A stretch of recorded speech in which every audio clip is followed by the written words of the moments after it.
And today, as we engage with this story today, I hope that we'll find help to experience God's resurrection power and presence in our everyday lives.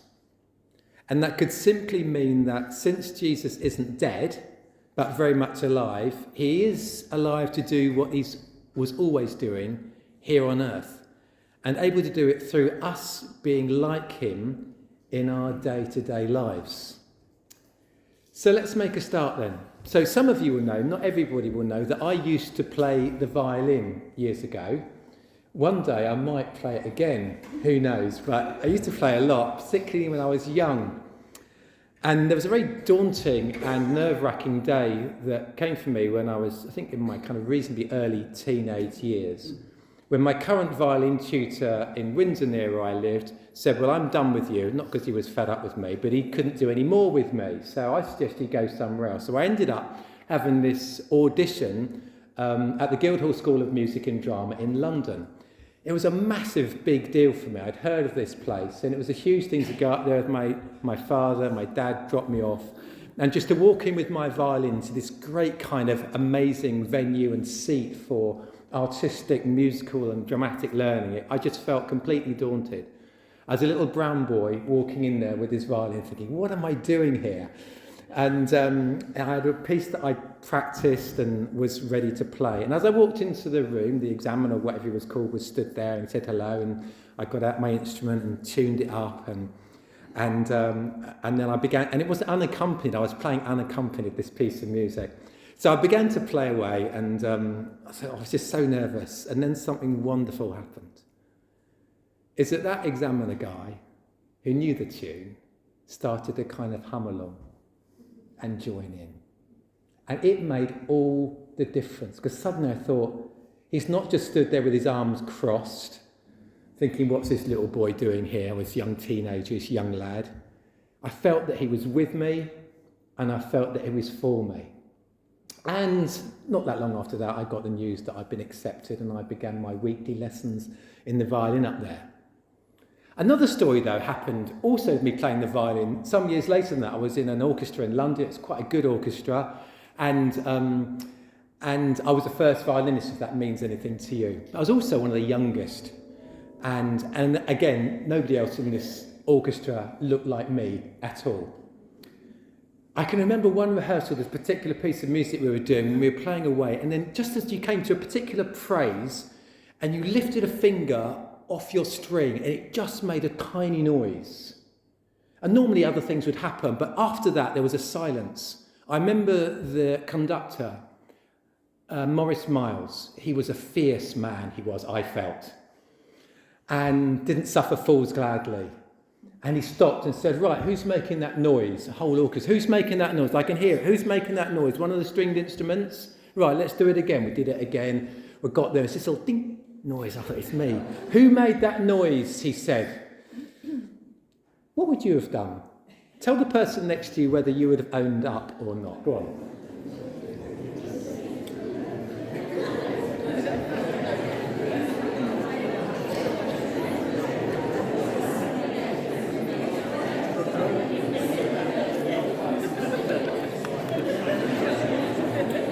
Okay, so put your hands up if you were the people that would have kept quiet.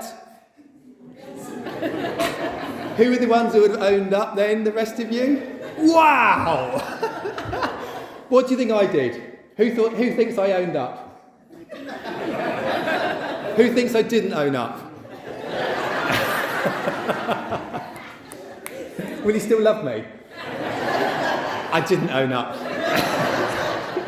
Too humiliating. Now, why do I tell those stories? I mean, those rehearsals lent to concerts at the Royal Festival Hall, some of the highlights of my kind of violin career. It was amazing, with some serious soloists that were brought in. Why do I tell those stories? I tell those stories because something happened because I simply showed up for something. I might have been nervous, I might have been uncertain, I might have wished I could have had a bit of an escape route, but I showed up and something good happened because of that. And the path to experiencing God's resurrection power and presence in our everyday lives begins with our willingness to be available to experience God, just to simply show up. That's what those women did on that first day of the week. Sabbath comes, Sabbath is ending. Mary, the two Marys and Salome come on their way to the tomb early in the morning. Sun's coming up. They purchase, embalming spices. They want to anoint Jesus' body. So they're up early. They've got a plan. And this comes against the backdrop of a terrible week and Jesus' awful beatings and torture and crucifixion and death.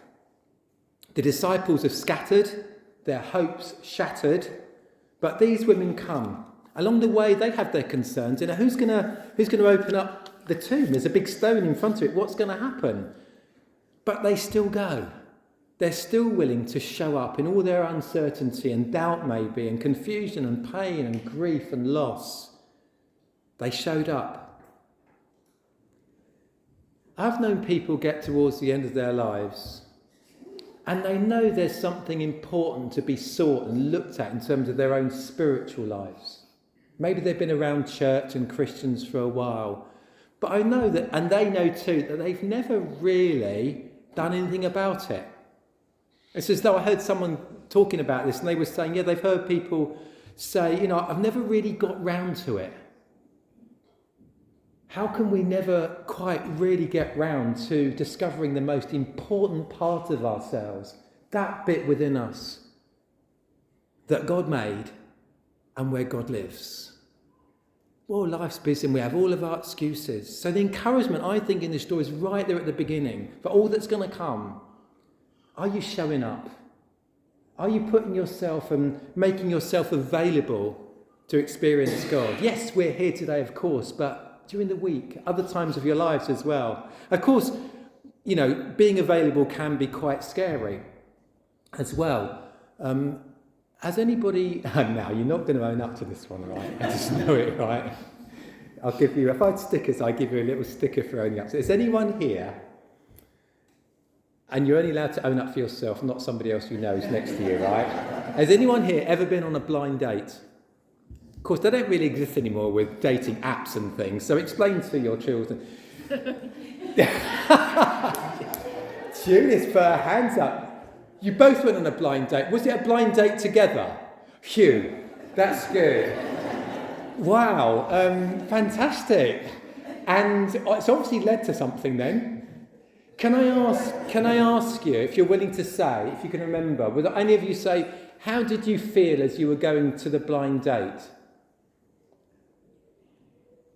Anticipated and excited. Excited? Had you heard anything about each other first? Yeah, a little bit. Fantastic. They're still smiling. So if you want tips on a lifelong marriage of joy, peace and harmony, speak to Michael and Judith afterwards.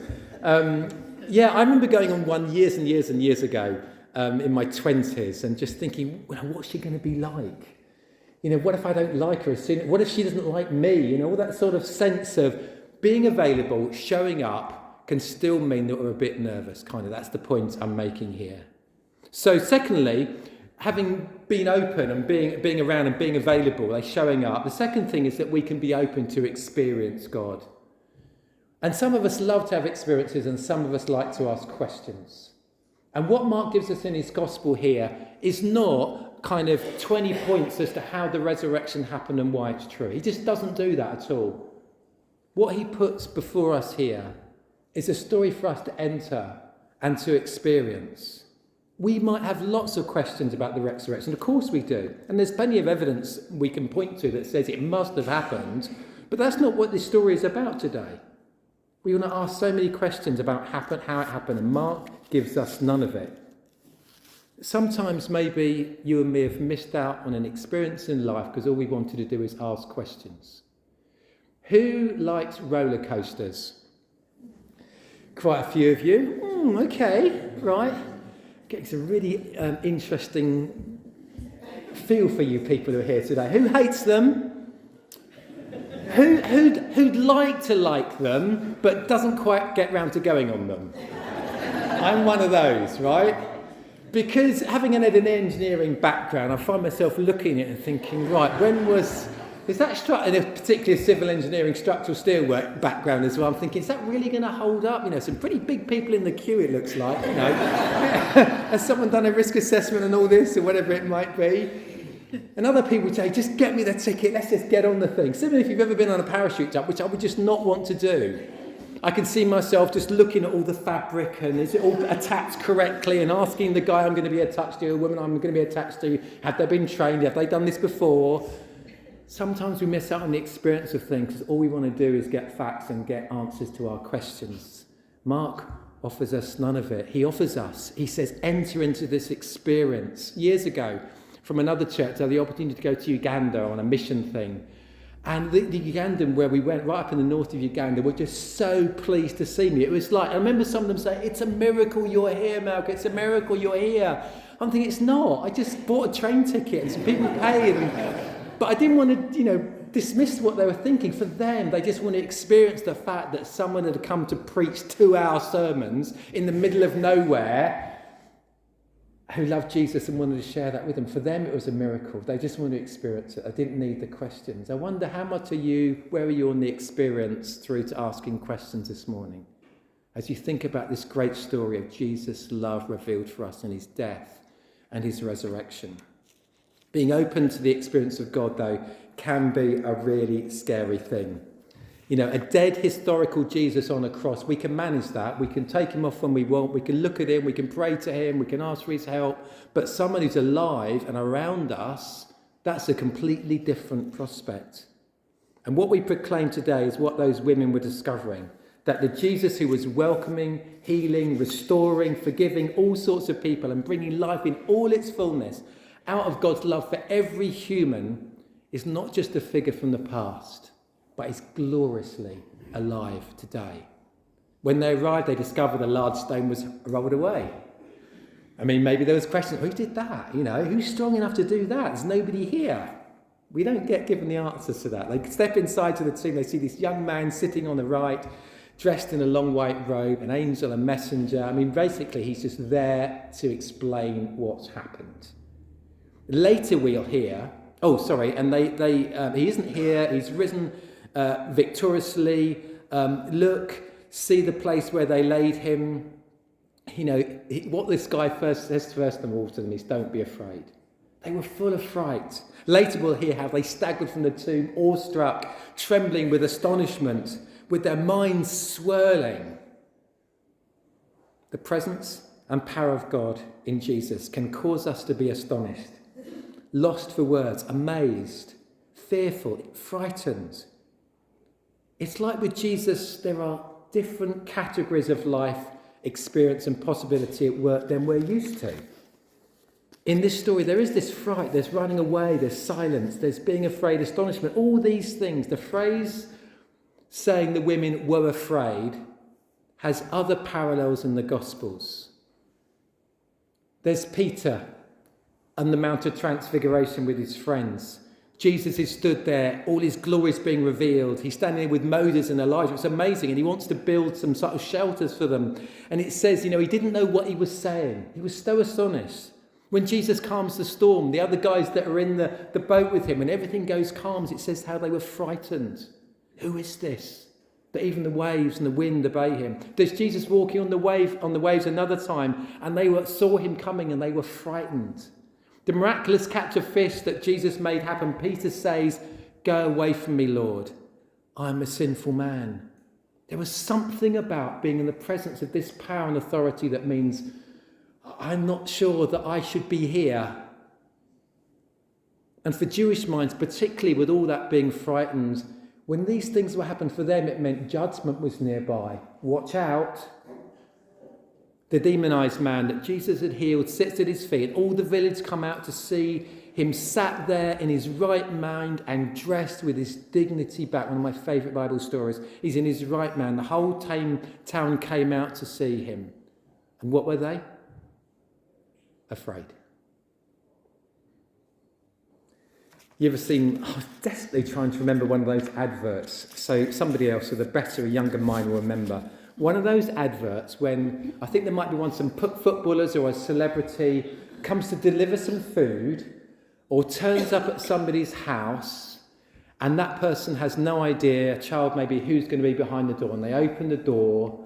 I think it was one with a Tottenham player that I've seen. And the player's there with the food delivery. And the child, who's a Tottenham fan, opens the door for the delivery. And the face just kind of, wow, amazing, awesome. You may have seen some of those sorts of stories. Sometimes I've seen them on YouTube or wherever, where a child sort of runs away in joy, but they're kind of frightened and all full of joy. You see what's going on here. We encounter the living Jesus. When we show up, be prepared to have this experience that might not always be comfortable. So be open to experience God as bigger than we thought perhaps. He's alive. We can be available to experience God. We can show up. We can be open to experience God over our questions. We can be open to experience this God who doesn't fit into our nice, neat categories. We can't control him. When was the last time that you were in the presence of God and felt overawed by his presence and love for you? Maybe it's never happened for you yet. Or maybe that's something we should seek. That the God that we sometimes domesticate and leave on the cross and think lives just in a church on an hour on a Sunday is alive and free and wild in his life for everybody and for us. And maybe this Easter season is one for us saying, God, I want to open more of myself up to more of your glorious life. And lastly, we can be available, we can be open, and lastly, we can be Jesus to the people that we're amongst. The women here, run and tell his disciples, even Peter, that he has risen. Side note, Peter, why does Peter get a mention? Do you remember what Peter had done when Jesus had been arrested? 3 times he denied Jesus, didn't he? He maybe thought his life with Jesus was done. He's alive, is he? Well, he's not going to want to talk and spend much time with me because I denied him. When I was asked if I was one of his, I said I didn't even know him. And I remember Jesus looked around and looked at me, and I remember the pain that I felt as he looked at me with love in his eyes. Jesus, the risen Jesus. He's risen for the whole world, but he has the individual in mind. Tell Peter to. Give him that clue that he's not forgotten. The resurrected, defeating death, alive Jesus is now going ahead to Galilee with purpose and plans on his mind. Galilee, there's a significance there for you and for me. Galilee, the place they knew, many of them knew and had grown up in and spent time with Jesus. But now he's going to be there as the one who conquered death. Imagine the places that are most familiar to you, that this Jesus who conquered death and loves everybody is going to be there tomorrow, Tuesday, Wednesday, Thursday. If that doesn't change everything, I don't know what does. I'm not saying we're going to feel like that all the time, but I want to believe that with all my heart, that when I go somewhere, Jesus is there, and that also when I go there, I go as one of us, the family of God, who are his body on earth today, doing what Jesus did, loving everybody, caring for everybody, healing the sick, being alongside the lonely, all those sorts of things. What does it mean to experience the resurrection in our day-to-day lives? Being open to God's living life in us and us sharing that with other people. It could be as simple as sending somebody a text this week who you know would like a comforting message. It could be as simple as visiting someone or taking someone a gift or offering to pray for someone. I wonder where God will lead you and me as we play our part in being Jesus' resurrected body wherever we are. So, I'd like you to do one more thing.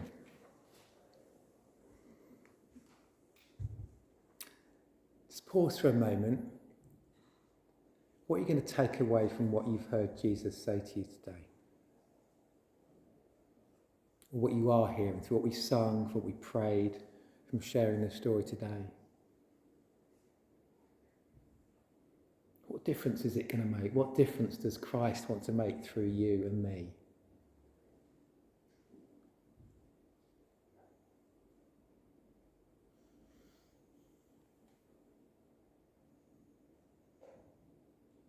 This story shows that God is committed to his promises to redeem humankind from our mistakes of the past.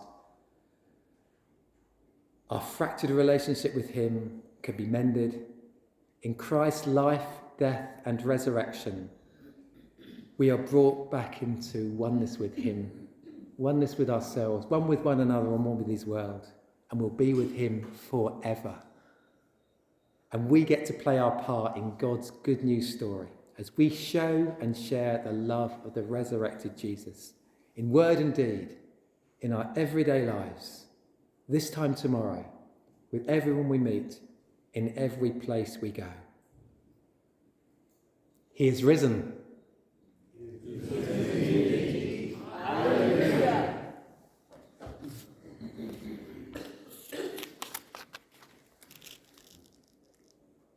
Thank you. We're singing now. Thanks, Catherine.